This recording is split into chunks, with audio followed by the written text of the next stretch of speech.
My MasterChef apron on. Okay, it's a special MasterChef apron so that we can be prepared.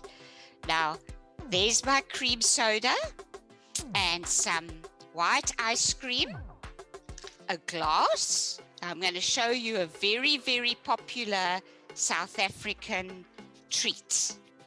So we put the cream soda, I'm just going to move over that way a little bit so that you can see me.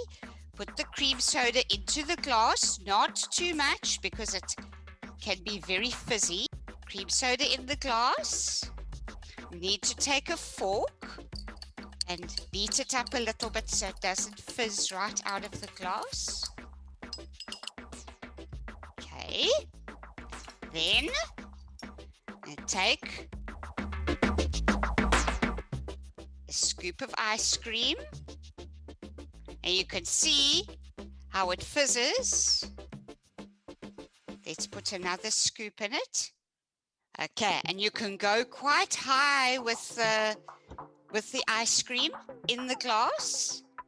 Some places, if you go to a restaurant and have this, they quite often put cream on top as well, with some sprinkles. And then you have a long spoon.